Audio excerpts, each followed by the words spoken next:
Hello friends, నేనండి మీ దాసరి. అందరూ బాగున్నారా? నేను కూడా బాగున్నాను ఫ్రెండ్స్. ఇప్పుడు చెప్పబోయే విషయం చాలా ఇంపార్టెంట్ విషయం అనమాట.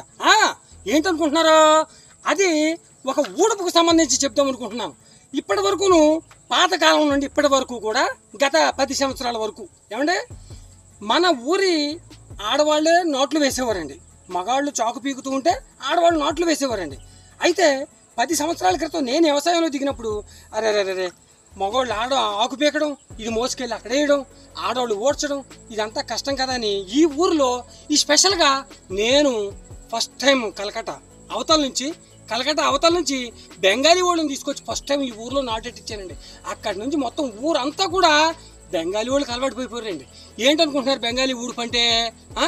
వాళ్ళు నాట్లు వేసే తీరు ఎలా ఉంటుంది అనుకుంటున్నారు? మనం ఆకుమడి పోచిస్తే చాలండి, ఆకుమడి చూపించి నీళ్లు పెట్టి వదిలేస్తే వాళ్ళే ఆకు పీకేసుకుని, వాళ్ళే మూసేసుకుని, వాళ్ళే మగాళ్ళేనండి. మగాళ్ళు ఆడవాళ్ళు వస్తున్నారు అనుకోండి, ఇప్పుడు వాళ్ళే ఊడ్చేస్తారనమాట. మనకి ఎటువంటి టెన్షన్ లేదు ఆకుమడి పోసేవడం వరకే. కానీ ఇది ఇంతవరకు బాగానే ఉంది. ఇప్పుడు అసలు చెప్పబోయే విషయం అదేనండి. బెంగాలీ ఊడుపుకి మన ఊడుపుకి తేడా ఏంటంటారా? ఒకనొక టైంలో అనుకున్నారండి, నేను ఫస్ట్ టైం తీసుకొచ్చినప్పుడు నాకే తాటాకులు కట్టి పంగనామాలు ఎట్టారండి. అవి ఏంటనుకుంటున్నారా? దాసరోడి పని అయిపోయిందిరా, ఉత్తిదే అయిపోయింది, ఖాళీ అయిపోయాడు. ఈ దెబ్బతో సర్వనాశనం సర్వమంగళం అన్నారు.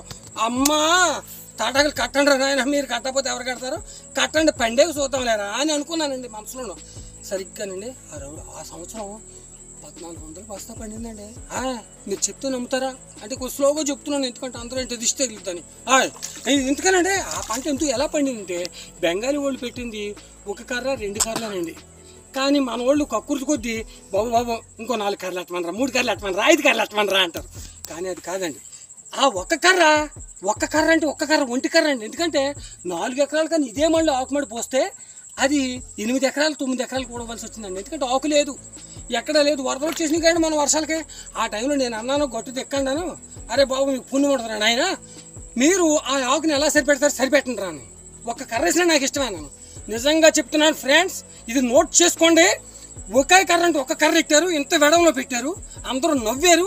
చూడండి ఈరోజు సేన ఎలా ఉందో మీకు చూపిస్తాను రండి. నాకు కూడా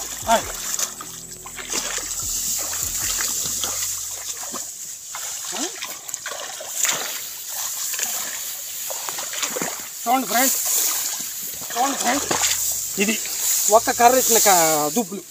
ప్రతి దుబ్బు కూడా ఒక్క కర్ర ఎట్టిందేనండి. ఎన్ని దుబ్బులు చేసిందండి? దాదాపుగా 80 నుంచి 100 దుబ్బులు చేసిందండి.